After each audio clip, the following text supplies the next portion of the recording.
할렐루야. 네, 수요예배에 오신 여러분 환영하고 축복합니다. 오늘은 특별히 우리 장학 선교 예물을 또 우리 함께 나누는 시간이기 때문에 우리 학생들도 같이 나와 있습니다. 이제 회복 시리즈 세 번째 시간인데요. 첫 번째는 예배 회복에 대해서 우리가 생각을 했고, 두 번째는 전도와 선교의 회복에 대해서, 오늘은 공동체의 회복에 대해서 함께 말씀을 나눠 보고자 합니다. 사막에 수도사가 한 명 있었습니다. 그가 스승에게 나와서 자랑스럽게 이렇게 말합니다. 스승님, 드디어 저는 기도하면서 제 욕심을 다 버리게 되었습니다. 내 자아는 이제 다 죽었습니다. 그렇게 자랑스럽게 말하자 스승이 말합니다. 너는 죽었을지 몰라도 사탄은 살아있다. 그래서 너를 끝까지 괴롭힐 것이다. 그러니 너는 조심해야 된다. 이렇게 충고해 주었습니다. 그때 수도사가 이렇게 말합니다. 아닙니다. 내 자아가 죽었으니 이제 사탄도 저의 욕심을 통해서 저를 공격할 수 없습니다. 괜찮습니다. 마음을 놓으셔도 됩니다. 그때 스승이 말합니다. 사탄만 조심해서는 안 된다. 사마귀를 조심해야 된다. 여기서 사마귀란 사탄, 마귀, 귀신, 이렇게 앞자를 이제 따서 사마귀 이렇게 말합니다. 이들은 팀으로 작전을 펼치기 때문에 혼자 네가 네 자아를 다 내려놨다고 잘난 척해서는 안 된다. 그렇게 하면 안 되고 믿음의 공동체에 꼭 붙어 있어야 승리할 수 있다. 이렇게 조언을 해줬습니다. 여러분, 내가 아무리 잘 준비되고 기도하면서 영적으로 전쟁을 승리한다 할지라도 믿음의 공동체 안에서 함께 싸우지 않으면 힘든 싸움이 된다, 그런 얘기죠. 근데 오늘날 우리 믿는 사람들도요, 삶이라고 하는 것이 자기 혼자 어차피 살아가는 것이다, 이런 생각이 굉장히 지배적인 것 같습니다. 그래서 혼자서 가족이라든지 친구 관계라든지 직장이라든지 여가 생활이라든지 집안일이라든지 재정관리, 이 다양한 책임의 공들이 있어요. 이 공들을 계속 돌리는 거죠. 저글링하면서 이렇게 살아가고 있다는 것입니다.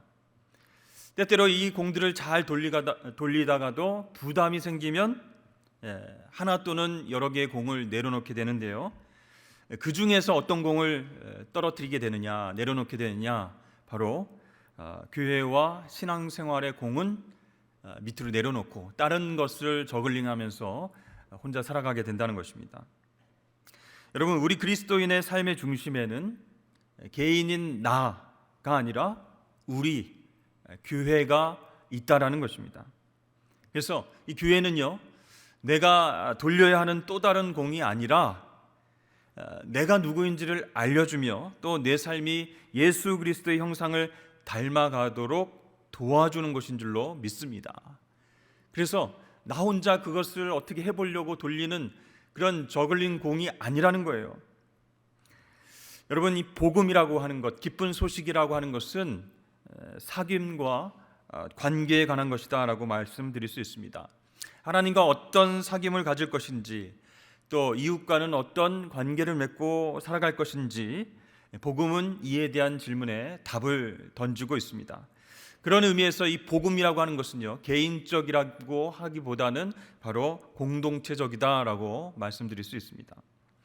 태초에 인간은 하나님과 완전한 사귐을 누리고 있었습니다. 이 완전한 사귐, 그것은 완전한 사랑 안에 하나가 된 것이었습니다. 그런데 불행하게도 죄가 들어오게 되고 이 죄는 완전했던 그 사귐을 파괴해버렸습니다. 그래서 하나님만이 사람을 사랑하는 일방적인 그런 모습이 되어버렸죠. 오늘날 우리는 이 사귐이 깨진, 삐뚤어진 세상에 살고 있습니다. 그래서요, 우리 주변에 우리를 놀라게 하고 아프게 하는 여러 범죄들이 많이 있죠. 뉴스를 통해서 알 수 있는 성폭행이라든지 학교에서 왕따라든지 직장에서 갑질이라든지 또 우리 사회의 저변에서 학대와 살인, 끔찍한 일들 많이 일어나고 있습니다. 근데 그것들은 모두 인격을 인격으로 대하지 않는 깨어진 사귐의 결과라, 이렇게 말할 수 있다는 것이죠. 그러므로 여러분, 오늘날 교회에 요구되는 과제가 무엇일까요? 예배 회복도 중요하고요, 전도와 선교의 회복도 중요하지만 정말 사귐의 회복, 교제의 회복, 공동체성을 회복하는 것이 너무나 중요하다라는 것을 우리가 깨닫게 되는 것이죠. 자, 헬라어로 사귐이라고 하는 말은 코이노니아인데요, 이것은 교제라고 하는 말로 번역할 수 있습니다. 자, 여러분, 성경적 사귐의 본질적인 모습은 무엇일까요? 아까도 잠깐 말씀드렸지만 상대를 인격적으로 대하는 거예요. 그 얘기는 다시 얘기하면 상대를 하나님의 형상을 가진 인격체로 인식하고 대하는 것, 그게 진정한 의미의 성경적인 사귐입니다 라고 할 수 있습니다. 그러면 이 사귐이 깨어졌다라고 하는 것은 무슨 뜻이에요? 상대방을 비인격적인 존재, 하나님 형상을 안 갖고 있는 존재로 생각하고 대하는 것, 그게 사귐이 깨어졌다라고 말할 수 있는 상태죠. 그래서 이제 인격적이지 않은 상태로 대하니까 어때요? 내 욕망의 대상으로 그 사람을 보게 되고 행동을 하게 된다는 것입니다. 이것이 깨어지고 왜곡된 이 관계의 핵심이다라고 할 수가 있습니다. 우리 가정 가운데서 이런 일들이 일어날 수 있죠. 아내가 남편의 욕구를 위한 대상으로 살아가게 되고, 남편이 아내의 어떤 안정과 보호를 위한 수단이 되기도 합니다. 또 자녀들은 부모의 자랑과 자아 실현의 도구만으로 살아가게 되는 것, 이것이 바로 깨어지고 왜곡된 그런 사귐이라고 할 수가 있는 것이죠. 여러분, 하나님은 어떻습니까? 하나님도 우리가 진정한 사귐의 관계가 되어 있지 않을 때 그저 하나님은 나에게 복 주시는 분, 나를 잘되게 해주시는 분, 위기에서 구해내 주시는 분, 이런 분으로 인식하면서 우리가 신앙생활을 하게 된다는 것입니다.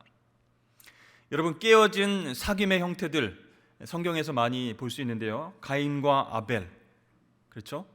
성경의 최초의 살인사건 이야기가 나옵니다. 또 요셉과 형들의 관계를 한번 생각해 보십시오.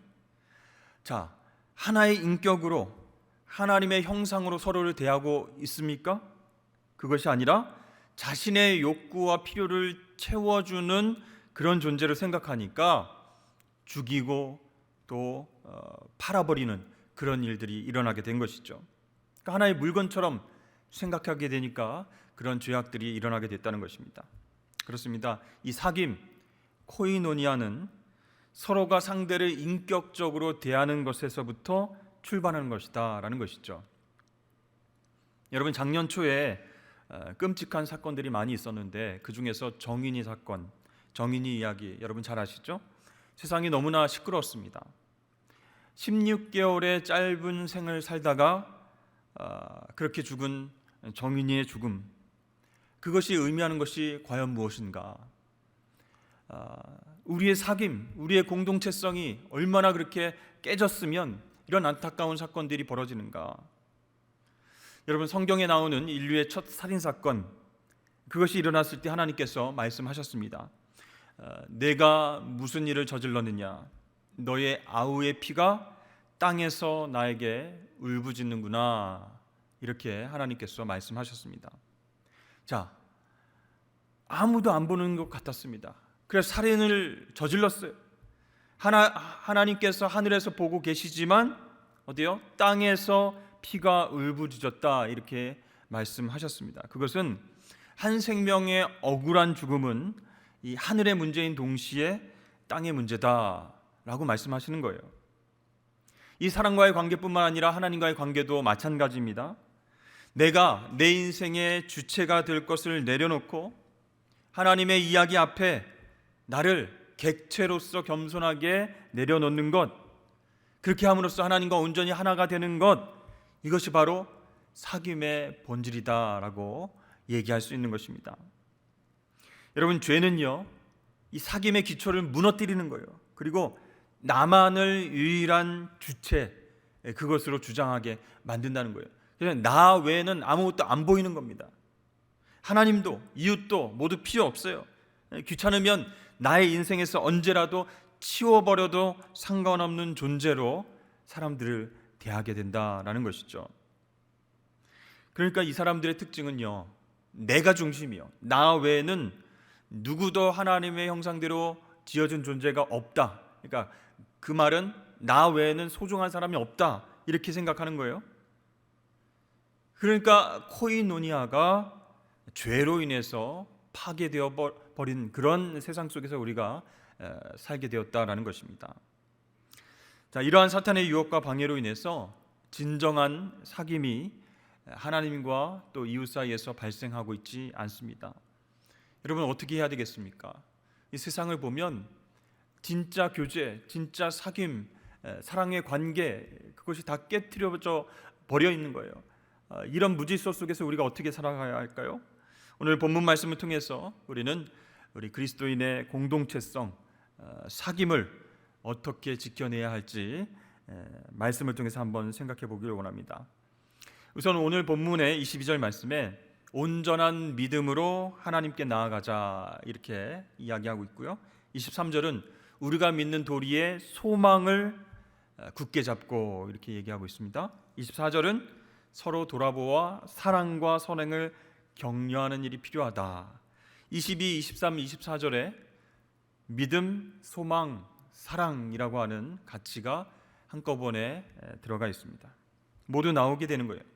자, 먼저 우리에게 온전한 믿음이 필요하다라고 말씀하고 있습니다. 이 믿음이 없이는 하나님께 나아갈 수 없기 때문이죠. 자, 우리는 죄로 인해서 하나님께 나아갈 수 없는 그런 존재입니다.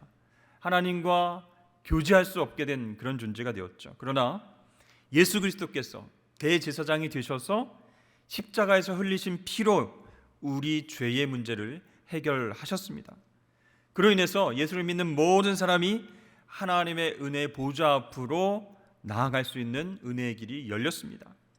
19절 말씀에 그러므로 형제들아 우리가 예수의 피를 힘입어 성소에 들어갈 담력을 얻었나니, 여기 나오는 담력은요, 원어 단어를 보면 자유라고 하는 뜻을 가진 단어입니다. 그러니까 헬라 도시 국가의 완전한 시민만 누리는 자유, 권리, 그것을 뜻하는 단어가 담력이라는 단어입니다. 자, 그렇다면 이 말씀은 무슨 뜻인가요? 예수님을 믿는 성도들은 예수의 피로 지성소에 들어갈 자유, 권리를 누리게 되었다, 그런 뜻이에요. 즉 천국 시민이 되었다, 그런 뜻입니다. 자, 그것을 믿는 믿음이 있어야 하나님께 우리가 나아가게 될 줄로 믿습니다. 그래서 우리의 공동체성, 사귐이, 코이노니아가 깨어졌을 때 이러한 믿음이 우선 있어야 하나님 앞에 예배하고 하나님과 교제하는 일이 회복될 수 있다라고 오늘 본문은 말씀하고 있습니다.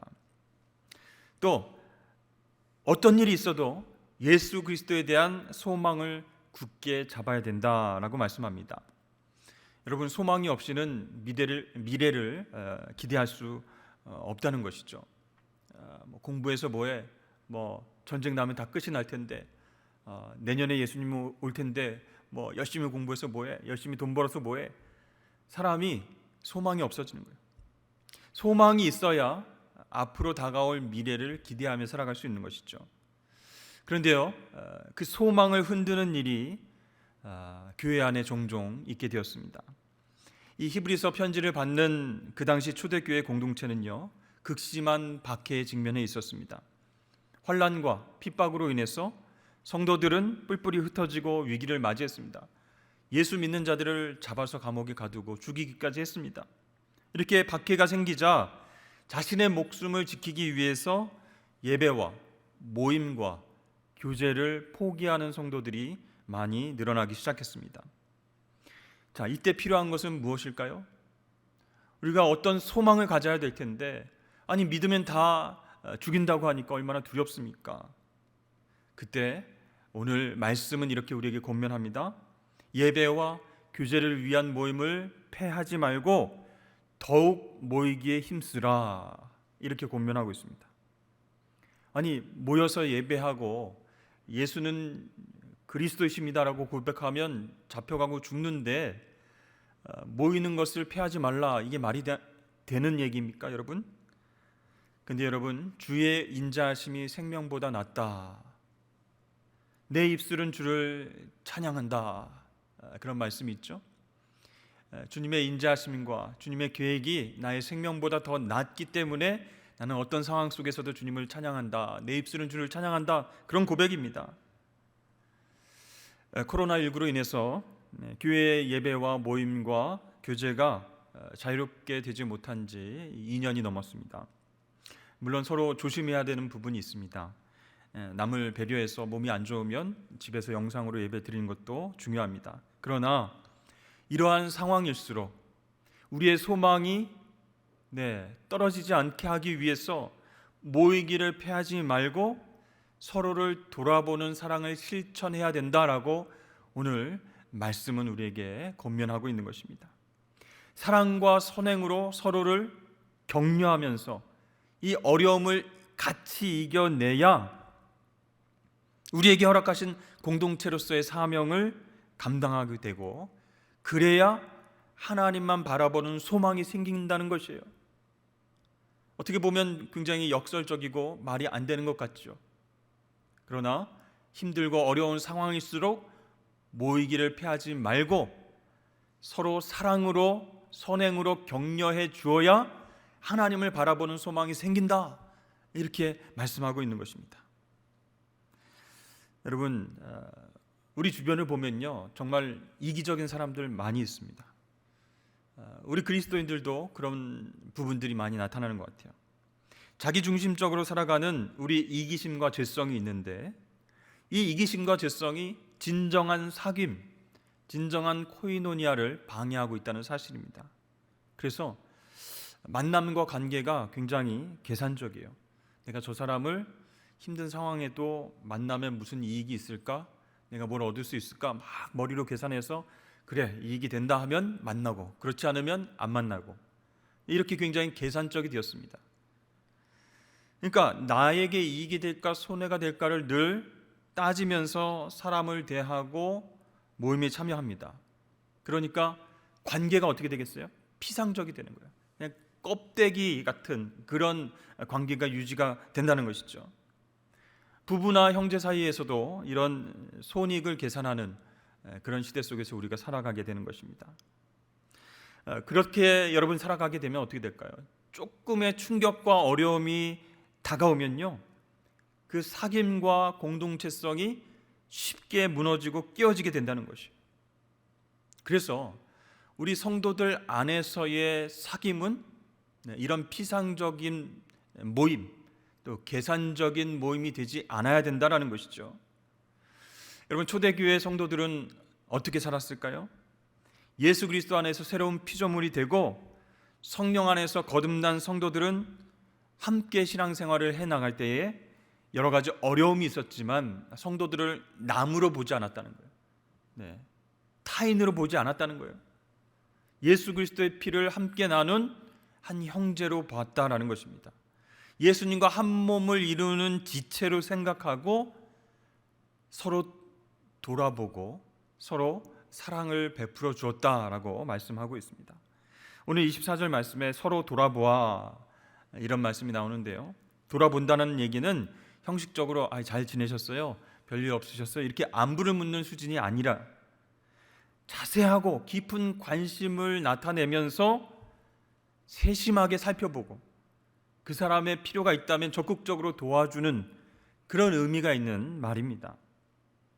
그래서 그냥 그 사람을 바라봤을 때는 잘 몰랐던 것이 마음을 써서 주의 깊게 바라보고 대화를 하게 되면 비로소 그 사람의 어려움이 무엇인지, 그 사람의 필요가 무엇인지를 볼 수 있게 된다는 것이에요. 그래서 오늘 말씀에 서로 돌아보아, 그 얘기는 안녕하세요, 잘 지내시죠? 이런 인사를 나누는 정도가 아니라 예수님과 한 몸을 이룬 지체이기 때문에 그 마음을 써서 주의 깊게 돌아보라는 거예요. 정말 그 마음이 힘들진 않는가? 무엇이 필요한가?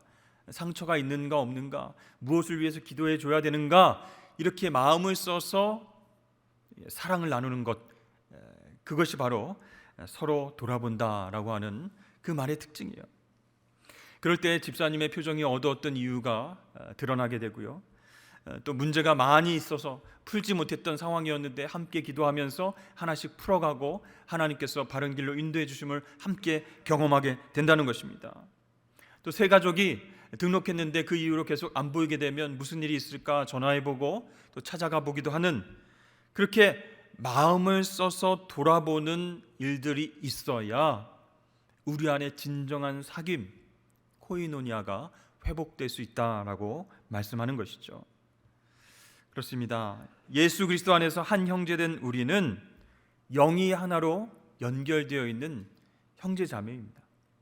그냥 이제 등록하셨군요, 예수님을 구주로 고백하셨군요, 신앙생활 한번 잘해보세요, 이게 아니라 한 영, 예수의 영으로 연결된 형제 자매다라고 하는 것이죠. 사랑하는 성도 여러분, 여기서 중요한 것은요, 서로 돌아보아야 된다라는 것입니다. 한쪽에서 일방적으로 관심을 가지고 사랑을 베푸는 것이 아니라 양쪽에서 서로 돌아보아야 된다라는 거예요. 예를 들어서 목자가 우리 목장 식구들한테 전화 신방을 했어요. 근데 전화를 해도 안 받고 문자를 이렇게 써서 보내도 답장이 없고, 카톡을 이렇게 해서 잘 지내시죠? 예배 계속 못 뵙게 돼서 궁금해서 연락드렸어요 하는데 답이 없어요. 네. 그렇게 열심히 신방하려고 하고 관심과 사랑을 베풀면서 돌아보아 이렇게 열심히 사명을 감당하려고 하는데 그쪽에서 반응이 없으면 얼마나 힘이 빠지겠습니까? 동산 목자들과 동산 목사님들이 힘이 빠지게 됐어요. 그때 반응을 해줘야 됩니다. 그렇죠? 여러분, 혹시 나는 그런 관심과 사랑은 필요 없습니다, 나 스스로 신앙생활 잘할 수 있습니다, 내 어려운 문제 다 얘기 안 하고 싶습니다, 이렇게 혼자서 신앙생활 잘할 수 있다라고 생각하시면 여러분, 오해라는 것이에요. 조금 바쁘고 힘든 일이 있지만 마음을 열고 서로를 돌아보는 산성의 공동체가 될 수 있기를 주의 이름으로 축복합니다. 여러분, 사실 서로 돌아보고 격려하는 일은 다른 사람을 위해서 하는 일 같죠. 그렇지만 알고 보면 자기 자신을 위한 일이 된다는 거예요. 빙판길을 함께 두 명이 걸어가고 있습니다. 어떻게 걸어가고 있을까요? 살얼음판이 언제 깨질지 모르니까 서로가 서로를 붙잡고 조심스럽게 가고 있는 위험한 길이기도 합니다. 그때에 상대방이 넘어지지 않도록 내가 붙들어주면 나도 상대방을 의지하면서 미끄러지지 않는 거예요. 그러니까 서로를 위해서 필요한 행동이라는 거예요.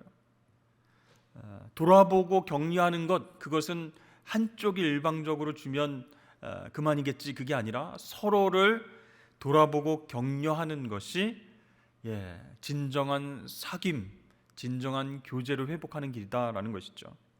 전도서 기자는요, 전도서 4장 10절에서 이렇게 말씀합니다. 혹시 그들이 넘어지면 하나가 그 동물을 붙들어 일으키려니와 홀로 있어 넘어지고 붙들어 일으킬 자가 없는 자에게는 화가 있으리라. 이렇게 화를 선포하고 있어요. 혼자서 자기가 안 넘어지겠다 버티는 사람은 화가 있다, 이런 얘기를 했습니다. 그렇습니다. 우리는 누구나 넘어질 수 있는 연약함이 있는 사람들이에요. 그래서 서로 격려하고 붙잡아줘야 되는 그런 사람들입니다.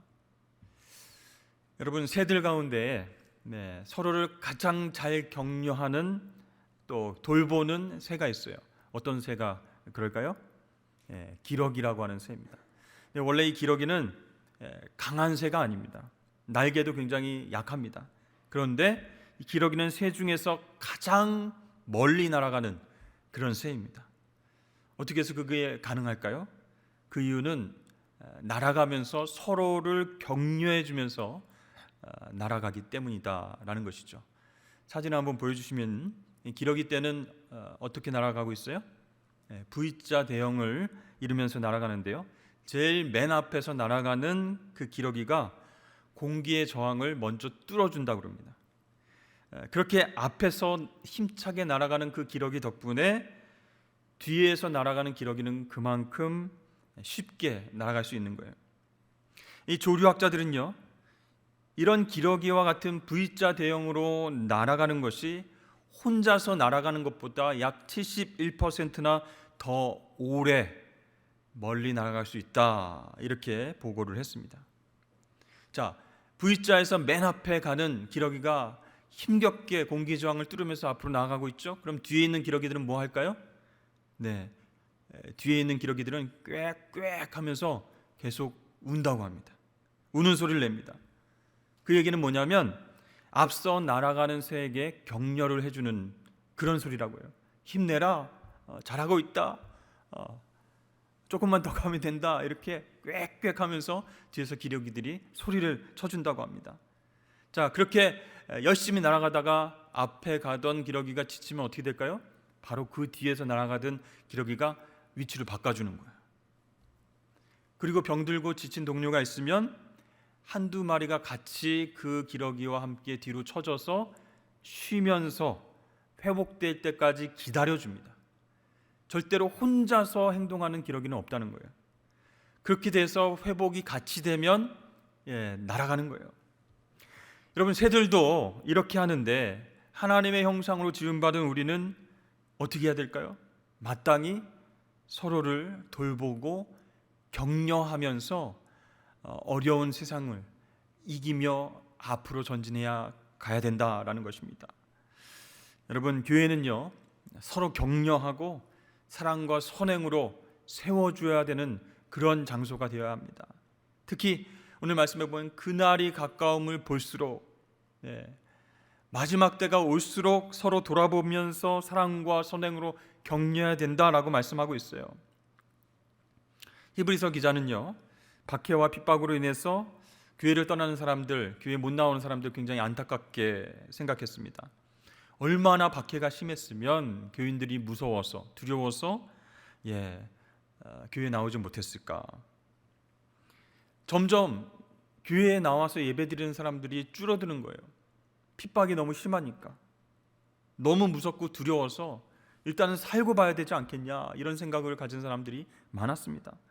그런 상황인데 지금 히브리서 기자는 뭐라고 얘기하고 있어요? 모이기를 패하고 예배를 포기해서는 안 된다라고 권면하고 있습니다. 아니, 그럴수록 더욱 힘써야 된다라고 그렇게 힘주어서 강조하고 있습니다. 여러분, 이 메시지는 과연 우리에게 무엇을 전해주고 있을까요? 예배라고 하는 것은 성도의 영적인 생명과도 같다라는 것입니다. 어떤 두려움 때문에, 어떤 어려움 때문에 한 번 빠지고 두 번 빠지고 계속 빠지다 보면 내가 편해질 수 있고 내 혼자의 힘으로 영적인 모든 것들도 감당해낼 수 있겠다 생각하지만 그게 안 된다는 거예요. 영적 생명이 점점점 줄어들면서 정말 하나님의 은혜와 사랑을 다 잊어버리게 된다는 것이죠. 여러분, 예배를 통해서 우리는 하나님과의 교제를 이루고 또 성도와의 영적 교제를 통해서 영적으로 우리는 살아나게 되는 줄로 믿으시길 바랍니다. 그래서 여러분, 이 예배가 중요한 거예요. 근데 여러분, 모여야 예배를 제대로 드리죠. 모여야 영적 교제를 제대로 나눌 수 있지 않겠습니까? 그래서 오늘 말씀은 사귐과 교제가 있는 공동체성이 회복되기 위해선 모이기를 패해서는 안 된다라고 말씀하는 것입니다. 여러분, 하나님께서는 우리의 연약함을 잘 아십니다. 그래서 공동체 속에 우리를 부르신 거예요. 삼위일체 하나님의 그 교제 속으로 우리를 초대하시고 교회라고 하는 공동체 속으로 우리를 불러주셔서 우리의 믿음을 지켜내라, 혼자서는 안 된다, 넘어진다, 이렇게 말씀하시는 겁니다. 그러므로 여러분, 코로나 상황이지만 우리가 모이기를 피하지 말고 서로를 사랑으로 격려하고 붙들어 주시길 주의 이름으로 축복합니다. 목자들은 목장의 식구들을 위해서 기도하고 전화신방하고요, 붙들어야 됩니다. 교회학교 선생님들은 우리 안 나온 친구들을 위해서 눈물로 기도하며 신방 가고 또 그들을 위해서 영적으로 잘 세워질 수 있도록 다시 예배 나올 수 있도록 기도해야 됩니다. 목사님들은 신방을 통해서 한 영혼이라도 실족하지 않도록 기도하면서 돌봐야 됩니다. 또 믿음이 있는 성도들은 믿음이 연약한 성도들을 위해서 온전한 신앙의 길로 이끌어 주어야 한다는 것이죠. 그렇게 공동체로 우리가 끈끈하게 연결되어 있음을 확인할 때 예수 복음은 그 우리를 통해서 세상에 나눠지게 될 줄로 믿습니다. 여러분, 다들 어렵다 얘기를 많이 하죠. 다들 모이기 힘들다 말을 합니다. 그러나 우리는 이미 예수 그리스도의 피로 하나로 연결된 하나님의 공동체입니다. 어디에 있든 무엇을 하든 코로나로 인해서 확진되어서 나오지 못해서 집에 있든 교회에 나오든 하나로 연결된 그런 공동체다라는 것이죠. 현실이 아무리 어렵고 힘들어도, 코로나가 우리의 믿음과 신앙을 흔들지라도 결코 포기할 수 없는 중요한 가치가 있는데, 그것은 바로 주님을 향한 믿음과 소망과 사랑인 줄로 믿습니다. 하나님께서는 그 가치가, 믿음, 소망, 사랑이 교회 공동체 안에서 서로를 격려하고 세워주는 모습으로 나타나길 원하시는 거예요.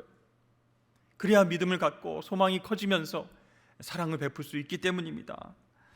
사랑하는 성도 여러분, 주님의 몸된 교회가 우리를 통해서 아름답게 세워지기를 주의 이름으로 축복합니다.